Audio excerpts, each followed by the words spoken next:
So we're talking about building the list and how in war games, evaluating tactics, independent of system, the list is the units that you are bringing to the table to fight. And often there's a plan with the list.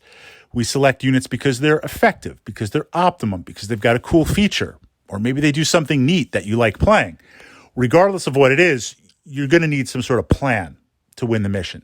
Now, likewise, as your opponent is pulling out their models from their gaming case, you kind of get an idea of what they're going to do.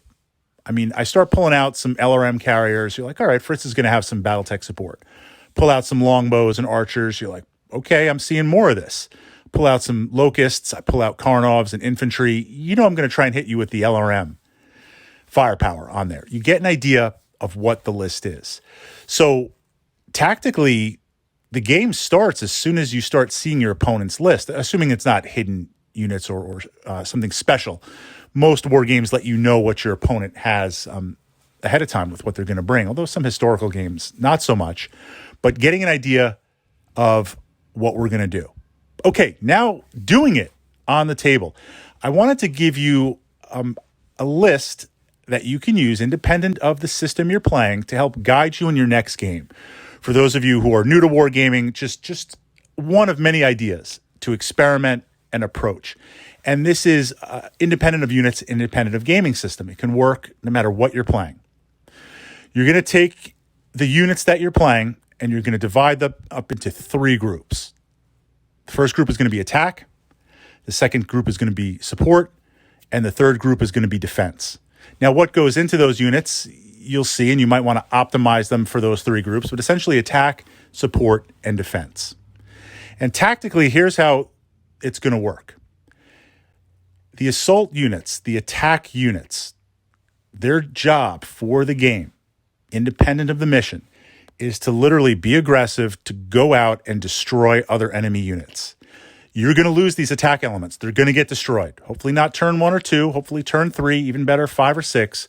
But they're going to go out and just try to cause as much damage as they can.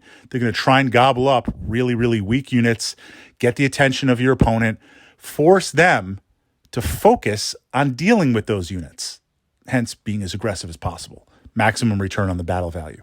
You're going to keep them busy dealing with this attack element that it's going to be harder for them to play the mission, or it's going to be harder for them to score mission objectives, or even run their own army. So looking for opportunity, being aggressive. The challenge here with this tactic is you're going to lose those units. They're going to get destroyed. They're going to get mauled. Can your ego allow it? Can you understand that, hey, it's like they're Jem'Hadar, man. Victory is life, right? You go into battle. That's what you have to do. They're ready. So from that perspective, think of it as I'm going to lose them, but hopefully on the later turns. That's the success. So then we jump to defense. Now, I say defense because that terminology, I don't want to sacrifice or be aggressive with these units. That doesn't mean they can't attack. That doesn't mean they can't defend themselves. But the defense units in your list, that grouping, they're there for the mission objectives. So while your attack units are going out and causing as much damage as they can, the defensive units are there saying, what are the mission objectives? Take and hold the center of the table? We're there. Go take a jump off point? They do it.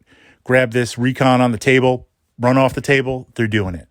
Run around and do 1, 2, 3, 4, 5? They're doing it. Scout this? They're doing it. That is all they're going to focus on. Now, along the way, they might attack. Certainly, they're going to defend themselves if they're attacked back, but you're not going out and engaging. You are focusing 100% on the mission. The third group, support, is kind of interesting. Now, the support unit should be a little bit smaller than your attack or defense because they're your core. You definitely want some mobility and range. I mean, certain support units work better than others. Artillery might be a great example. LRM carriers and Battletech might be a great example. Their job is to, in the moment, be where they need to be and do what they need to do. Fritz, we need to describe that a little bit better. Yes, absolutely. So this phase of the turn, if you are I send out my attack units and you're reinforcing and my attack units need a little help, the support units will throw some firepower, throw some dice down on that objective on the table. If this turn my defensive units are making their way towards an objective, but there's something in the way, a unit in the way, they could engage, but it would be more efficient for my support unit to engage that unit to clear a path for my defensive units, then they do that. They're kind of the wild card. They're not committing to anything at any point except literally turn by turn. How can they assist you? They have that floating capability.